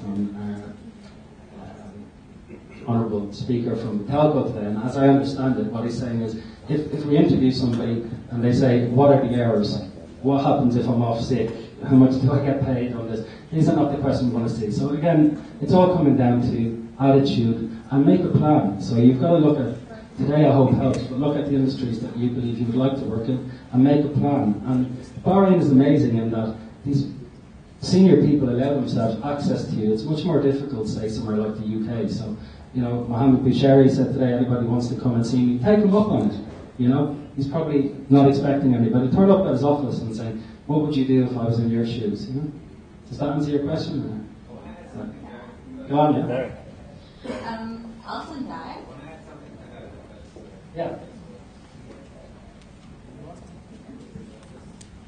Just adding to what Derek has said, education is important.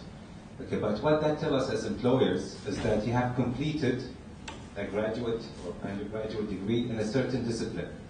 Regardless of what the discipline is, that gives us an indication that you have gathered a set of skills and knowledge.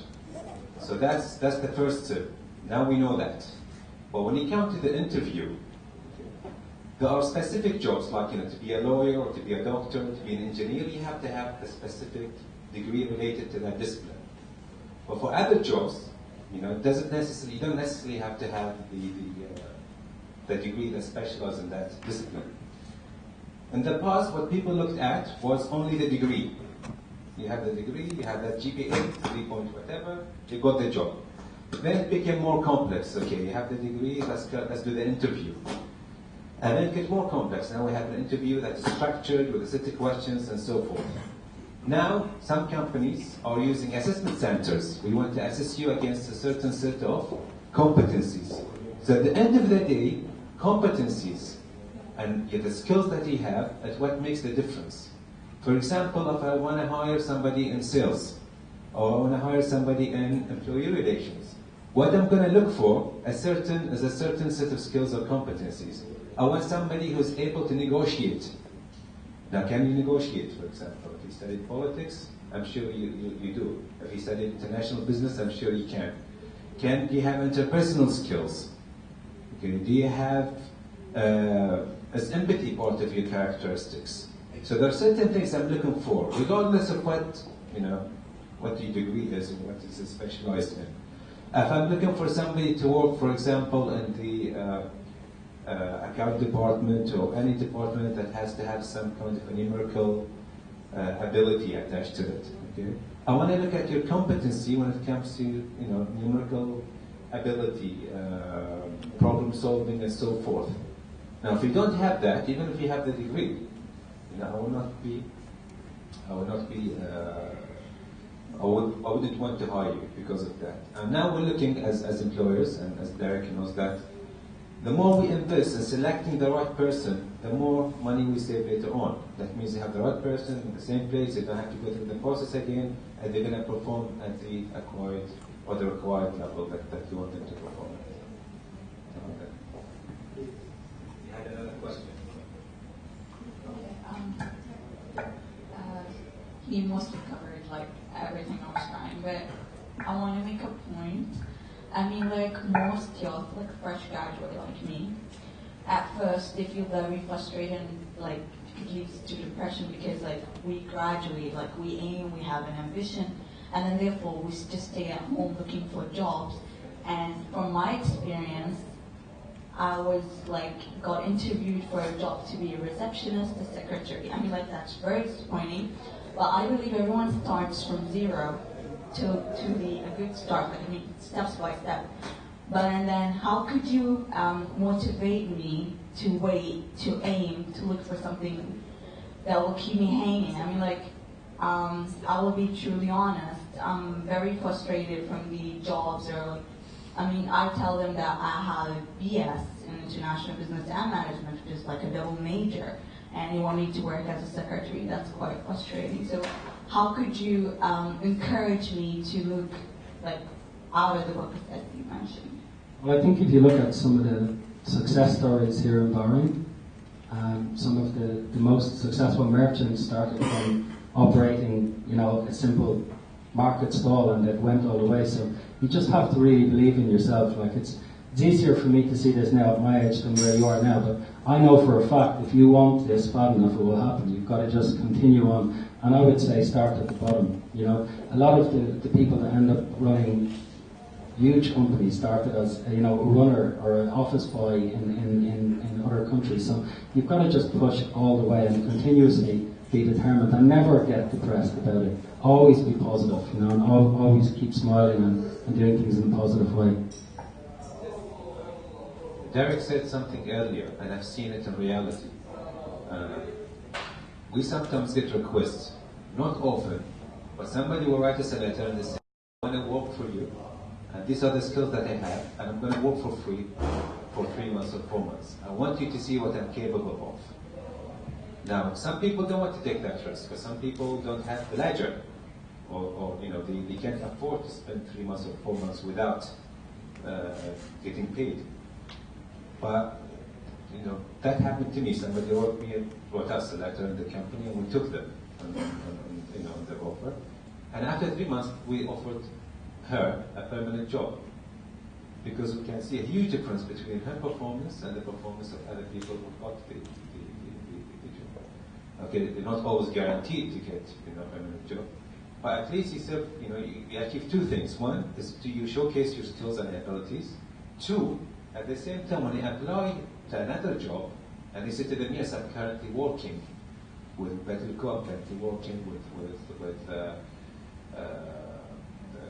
BBK or whatever, you have a better chance of getting selected, because you're actually currently working and you're employed. So there are different ways of like he said, the most important thing is to get that chance, to show people what you're capable of doing. That's true. As a recruiter, people in a job are more attractive to us than people outside a job. And sometimes people come to me and they say, my boss, I really don't like him, it's a bad atmosphere, I'm going to leave and look for a job. I say, try and stick in there, because if you manage to stick in there with this bad environment, when you go to the new environment, you've got a better chance, rather than say I left, because as an employer we think maybe this person has got a bad attitude, maybe it's not the boss, so that's what I would say. Anybody else? I have two general questions. If someone have a bachelor degree in computer science, for example, and she wants to continue master degree, is it will bring a value to the CV, or she should go to another degree? It will definitely add value to the CV, okay? Because the higher your qualification, the better your CV is. But at the same time, if it's computer science, everybody needs help with IT. So think outside the box as well. See if apply to every IT manager in Bahrain and say, is there anything I can do, even part-time, full-time? And again, I don't advocate everybody working for nothing, because it's not the way to go. But say to people, please, if you're pushy enough and you contact enough IT managers, somebody will get you in doing something. And in IT, you must specialise, I think. Okay, but someone told me to go to another degree. It will bring value. No, I personally believe specialise in your subject, yes. Because nowadays, look, as individuals, we are all our own portfolio. Years ago, probably 20, 30 years ago in Bahrain, your mother would tell you, get a job in BATELCO, get a job in Alpha, get a job in one of the big companies, you're there for life, that's it, and it's safe and you get a pension.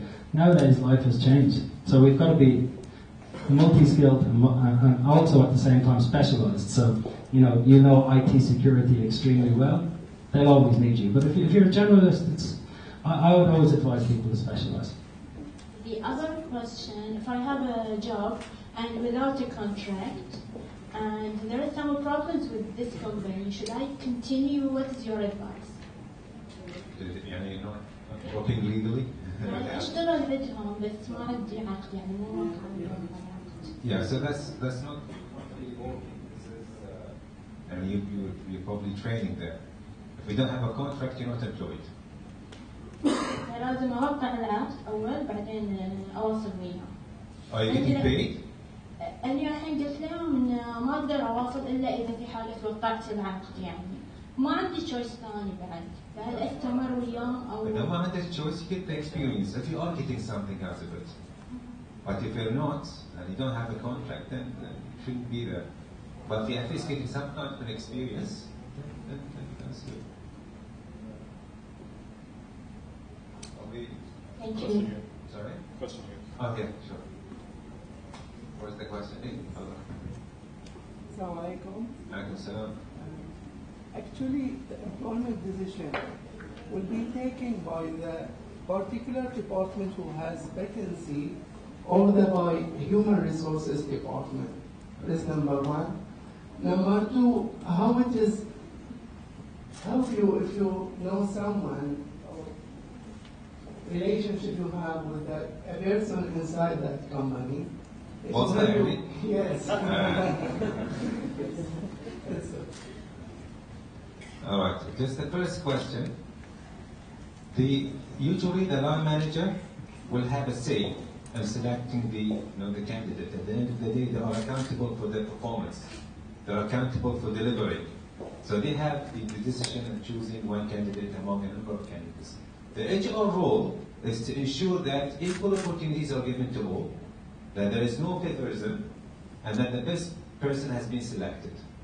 So it's a combination of both.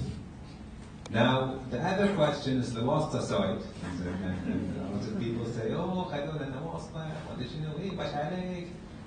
Okay, is it there? It is. But each company, especially well-established companies, is trying to put systems, and procedures to eliminate the favorism aspect. Because if you get somebody who's not competent, we can't afford to work the same way we used to work 20 years ago. When we had a lot of cash, we don't care, we had, we were overmanned, and most of the companies in Bahrain, they're undergoing a cost-cutting exercise. They're trimming down, they're focusing on performance. So if you don't perform well, it's going to cost me. So it's not in my interest to get somebody in because it's related to the GM or it's related to someone or so forth. But what about that person if he is a competent and qualified person and is skillful and get some help for one person? If he is competent and is skillful and all of that, you don't need help. Oh.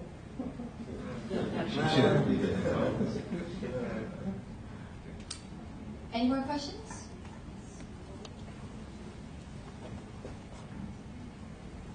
So, my name is Ahmed. Everyone. I'm more like Olivia. I'm which is in business and something more like management. I'm kind of fresh graduate. So I mean, I have something in common. Like, we have been applying a lot of places and we're not in college yet. So this is what happens. We apply in a lot of places, let's say, and they require qualification, experience, I mean, that's what they ask for. It's not qualification and experience, man, but we just have qualification. And these days in Bahrain, anyone has a degree. I mean, when our parents used to be here, not most of them had degrees now. But this generation, everyone has a BS in engineering, in business, or whatsoever. So, I mean, the problem these days you're facing, if we apply in third edition, what they ask for is that we even require experience. 3, 4, 5 years. We don't have that much, I mean, young people here. So, let's say even if you have a WhatsApp, that's of course going to help you. But anyone had a WhatsApp still in Ghana.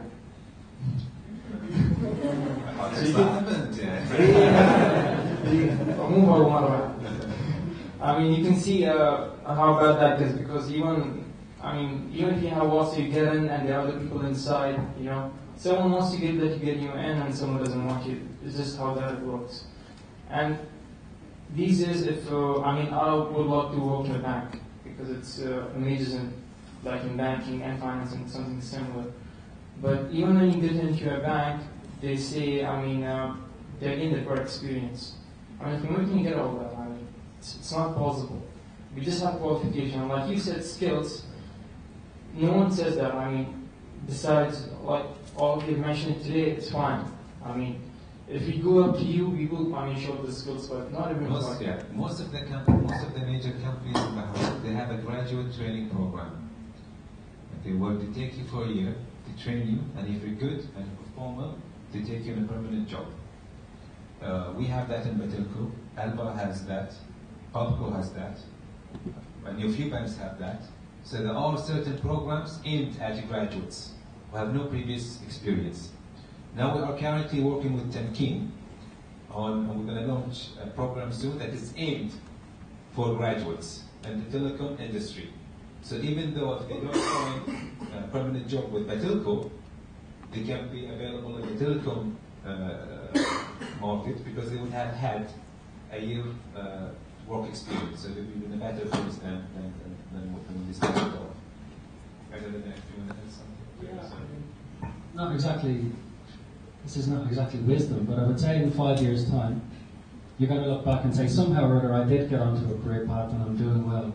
I'm pretty sure. So we all start off somewhere. I started off as an accountancy graduate, and then I started working in a job that I found very boring, and I eventually ended up in recruitment, which I didn't even know what it was. So you can't really tell where your path will be as you go along. But it's all about attitude. And today there's a few of us here from Gulf Connections, so if you want to have a little bit of personal time, we're here, we're happy to talk to anybody afterwards. We'll give you our cards, and we're willing to bring you into the office and have a chat. Can I add something? Yeah. Okay, regarding the training, you mentioned like a lot of companies provide training. I mean, even small companies. Yeah. I believe it's good, but somehow other companies take use of these trainees. They tell them, like a lot of stories I've heard, like show me your best, show me what are you capable of, show me your skills, what are your benefits to us, and then this actually fresh graduate does his best, and later on there's no contract, as the girl mentioned over there, so there's nothing legal between them, and then after that they go like, the training between us is finished, we're not looking so for you feel like they're taking advantage, bringing you in. Exactly. I've never heard only one story. I've heard a lot of stories. A lot of employee went through this case. So no matter what, look on the positive. You've got a few months work experience, and you've learned a lesson not to trust this guy that gave you the job in the first place. So you just got to. In life, we have to learn as we go along and judge who are the good people to work with. Gulf Connections is a recruitment company. Our business is we work with private companies and we find talent for them. So BATELCO might ask us to find a CFO, or MBB might ask us to find a head of IT. We advertise in the GDN every day. You might have noticed. And the reason for that is my chairman is Anwar Abdurrahman, so thankfully we get a very good rate on the newspaper advertising. But I'm surprised, right? Gulf Connections we started in 05, 06. We've opened offices in Asia, Dubai, Abu Dhabi.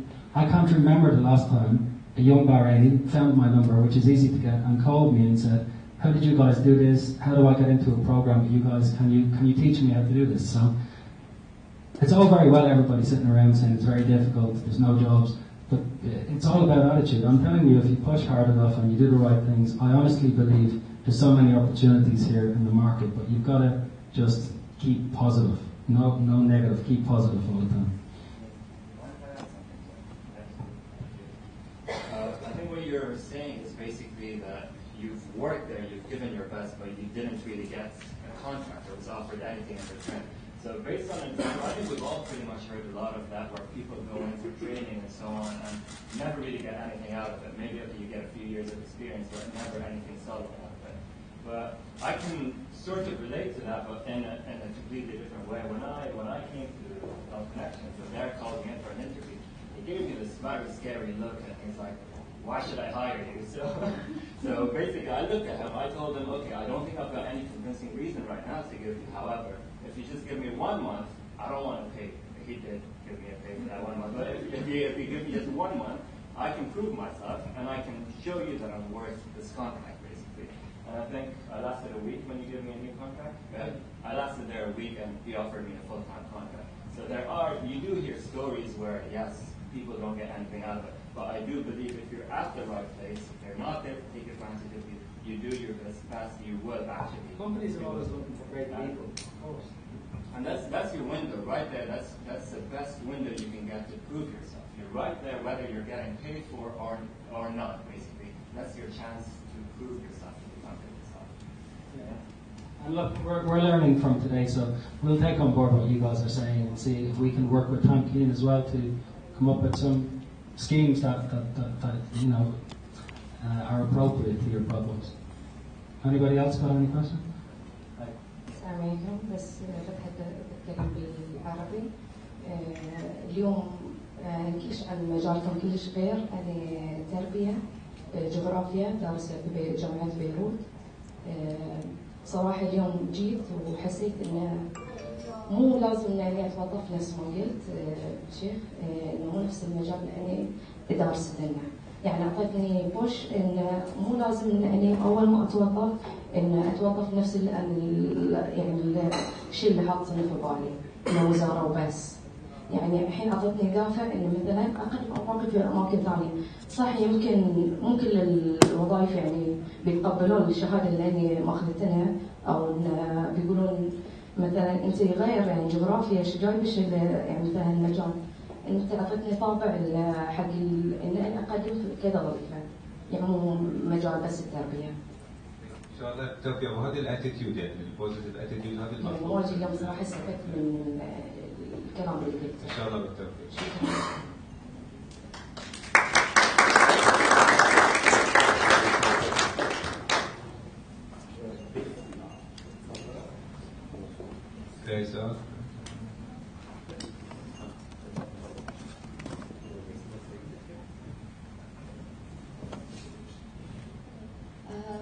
It's not a question, I need your advice. I spent 9 years, I've studied 2 degrees, IT and English literature, and now I'm thinking to take the HR course because I've been thinking about it since 9 years, I'm not kidding. But my parents forced me to do the IT and English literature. So, do you advise me or encourage me to take the HR? I think you're passionate about this. My father forced me to be an accountant. That was seen as a very sensible job and a pretty different personality from here. He's saying I wasted 4 years studying for that. So I think you've got to be passionate about what you do. You enjoy what you do, it's sincere. It's like Patrick today from the hotel industry. They didn't love that industry, they never do it. They work Saturday, Sunday, Friday, they work all the hours. But when you go to a good hotel like this, the staff are always smile because they like doing what they do. You know, so I think it's never too late. I think you should go for the right job. Have you worked anywhere yet? Or? Yeah, I have worked with the NHS for a year and a half. Are you still working? No.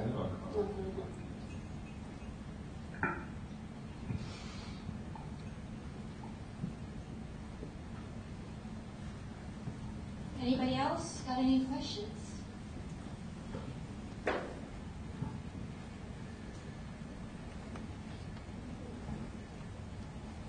Since you're the head of the HR, I have a question.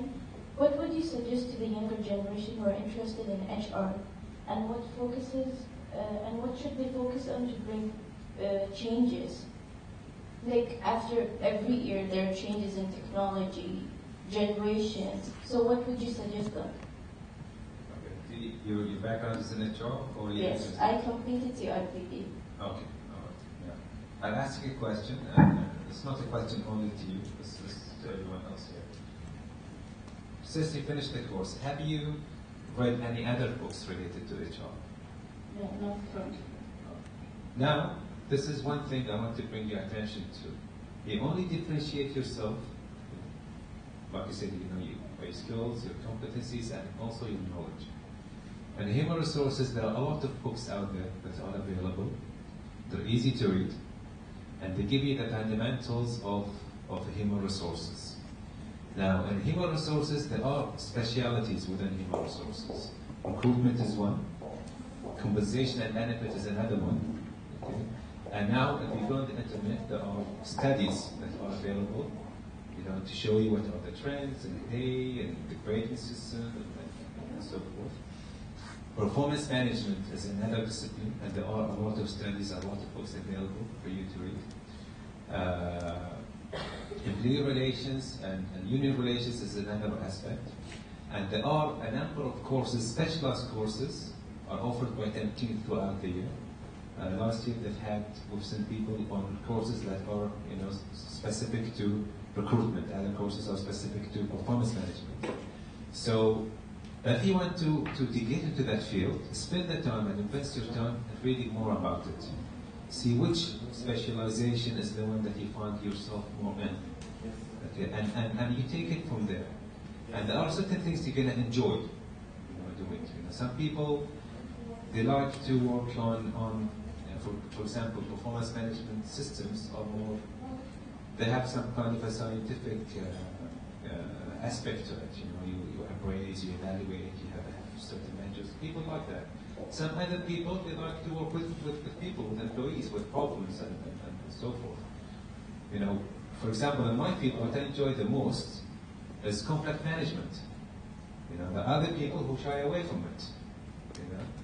And when I say conflict, believe me, conflict, but I enjoy getting there and trying to solve and I'm good at it because I have a certain skill and certain attributes that can help me do a good job. And that's why I enjoy it. Other people enjoy other aspects of the human resources. But unless you get into the field, you educate yourself, you learn more about it, you're not going to find out which area you can specialize. I'll show you, just share an example with you. Remember in 2011, we had the unrest and the sad events that happened in Bahrain. The most sought after people, at that time were people who can work with conflict. All the companies, they forgot about their engineers, they forgot about their CFOs. They wanted people who can manage change, who can manage conflict, who can bring the company back together. Coaches, negotiators, people who can work with conflict, people who have no hidden agendas or political agendas and so forth. They were the people who sought after, and guess what?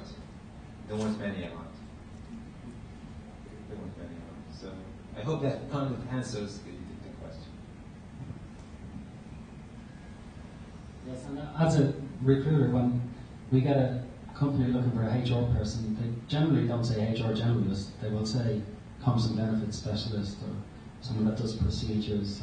So again, like we said to the IT person, try and be a specialist as you can in that area, and do extracurricular, go to courses, read the books, quote them, show yourself to be different. Hello sir. Actually I am working for sales and marketing around 5 years now. So just want to ask one thing, that how should I can go boost to the sales, for the marketing, how can I go more higher and higher in this one? Because, for a long time I'm working for one of the multinational company, but the thing I want to ask you about, what training should we get more in? In Bahrain there is too much sales and marketing jobs, but not qualified people you will find. I think you just have to, everybody, I can't answer that question for you. You have to look in the mirror and look at yourself and say, what are my strengths? What are my weaknesses? Where can I improve? A lot of people join every company and they all think, if you ask them where do you want to be in 5 years, they all say I want to be the CEO, but not everybody is built to do that job. So you've got to pick the area that you believe you're strong at. After 5 years, you can maybe say, I'm very good at this particular part, and maybe I could brush up in certain ways. And then, look at industry experts, read their biographies, see what they do, look at the market here. I'm just thinking, if I was looking at this part of the world, what's going to be around for a long time? The oil and gas industry obviously is a business that's recession-proof, that's going to be around for a long time. So, we get asked for salespeople for the oil and gas industry all the time, but it's not good that they're really top salesmen, like they can sell a car or they can sell a house or they can sell a recruitment solution. They want people that understand oil and gas. So again, get industry knowledge on what you know about. We recruit for telecoms and banking. If we go to see one of the top guys in BATELCO on the telecoms technical side and we don't know anything about telecoms, we've got a problem. So as a salesman, always try and learn your industry and be up to date on current affairs and matters of interest. Right down to sometimes when you go to a sales meeting and the night before Bahrain have played a big football match, make sure you know the score. Try and understand your clients a little bit. Thank you. Any other questions?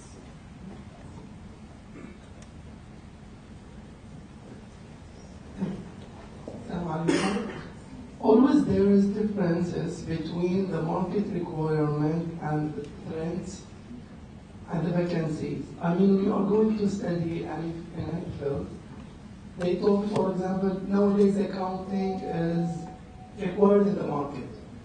But then later on when you finish and graduate, the market trends will be different. How can we overcome this challenge? Yes. I will answer that question and then share an example, not directly related to what you have asked, but it might be of help to the general topic of today. When you say accounting, you don't have to be an accountant to start somewhere. Okay? For example, insurance companies need accountants. Okay? And our company, for example, people who work in the sales department, it's good if we have an accounting background, because there's project development, there's to calculate how much you want to charge for a certain package, and so forth. So there are a wide range and there are a lot of opportunities available for you if you have that skill set, accountancy, and so forth. So it doesn't have to be in the same specific field. One of the major recruitment exercises I was engaged in was when Alba announced the expansion to Line 5. We had to recruit 500 Bahrainis. The majority of them had to be hired as operators, and operators are the lowest set or the lowest grade in the department and in the company, and they don't require much qualification. You can either be an engineer holder or a diploma holder. But for the age, the highest paid in Bahrain, operators in Alba and Bahrain. Now, if people come with bachelor degrees, engineers and so forth, we reject them. Because we don't want them, we don't want to hire them and then get frustrated after a couple of years. I have a degree, I'm an operator and so forth. So what happened? News travel fast in Bahrain. We hired a lot of people who came to the interview, but they never said they had bachelor degrees. Said they have diploma, I only have to achieve you. Okay? But they wanted to start somewhere. They were very determined to work. And they worked very hard. And they never came to us and said, oh, well, see, I have a degree, I want to be a supervisor and so forth. But a lot of them now, this happened about 9 years ago, 8 years ago, a lot of them are, they have good positions within the company. But they were very determined to start somewhere. I'm not saying all of you go work in Dubai. That's what I'm saying is, the sometimes an opportunity comes and you have to take it. It might not be the best opportunity that he had in mind, but it is an opportunity. Thank you everyone for your questions.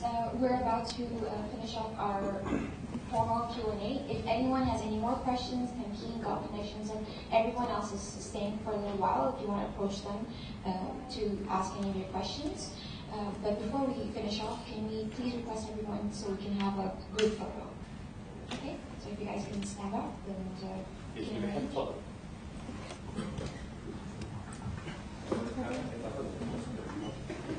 Do you want to join?